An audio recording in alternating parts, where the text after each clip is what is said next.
आपण नुकतीच दिल्लीमध्ये जाऊन मराठी भाषेला जो दर्जा मिळवून दिला आहे, तर राजभाषा म्हणून महाराष्ट्रामध्ये वावरत असताना काही लोक अजूनही मराठी त्यांना येत नाही, तर याच्याबद्दल काय कायदा अंमलात येणार? मराठी प्रत्येकाला आलं पाहिजे, मराठी बोललं गेलं पाहिजे, हीच तर महाराष्ट्र शासनाची भूमिका आहे।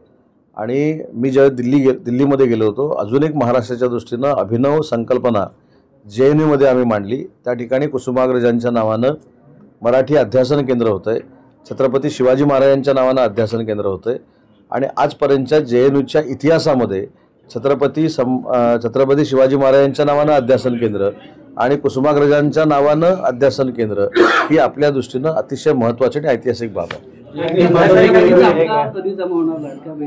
लाडक्या बहिणीच्या बाबतीमध्ये मी परवा देखील रत्नागिरीच्या पत्रकार परिषदेमध्ये सांगितलं की अनावधानानं 4 व्हीलर असलेल्या महिला भगिनींचा जो अर्ज दाखल झालेला आहे, अनावधानानं 2.5 लाख रुपये रिटर्न भरून ज्यांचा इन्कम सोर्स आहे त्यांचा अर्ज दाखल झालेला आहे, अशा काही प्रमाणातल्या किरकोळ महिला भगिनींचा लाभ हा बाजूला होईल। परंतु 2,34,00,000पैकी 2,30,00,000 तरी 100% पैसे चालू राहणार आहे, ती योजना बंद होणार नाही। एक महत्त्वाचा विषय आहे, कोण म्हणाल होतं? आता ते म्हणाले त्यांना विचारा ना। सर, एक महत्त्वाचा विषय, आता इथं ते व्यापारी आलेले आहेत जे वाळू संबंधी विषय आहे। शासनाने जो वाळू भरून जाहीर केलेला नाही अजून, पण जे या आता हातपाटीवाले समोर आहेत त्यांचं म्हणणं असं आहे की रात्रीचे पंपवाले पंप लावतात, रात्री 2-3 तास पंपाला वाळू काढतात, मात्र हातपाटीवाले मरत आहेत, त्याबद्दल ते तुम्हाला भेटायला आले, तर हातपाटीबद्दल काय तुम्ही विचार करा? मी त्यांना 100% भेटणार आहे। आता हातपाटीवाले योग्य आहेत की सक्शनवाले आहेत ते पण मी त्यांच्याशी बसून चर्चा करणार आहे। पण मी अजून वाळूच्या बाबतीमध्ये काही जी माहिती घेतलेली आहे त्याची देखील चौकशीचे आदेश मी दिलेले आहेत।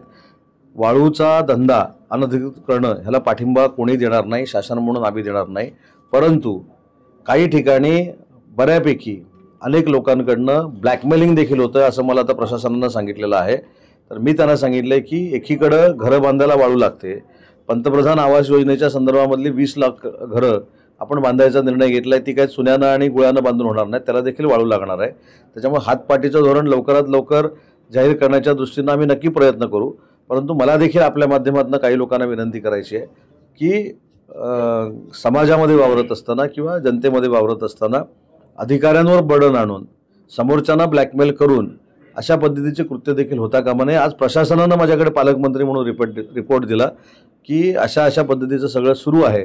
आता फक्त कदाचित माझा चांगुलपणा किंवा स्वभावामुळे मी जास्त रिॲक्ट झालो नाही।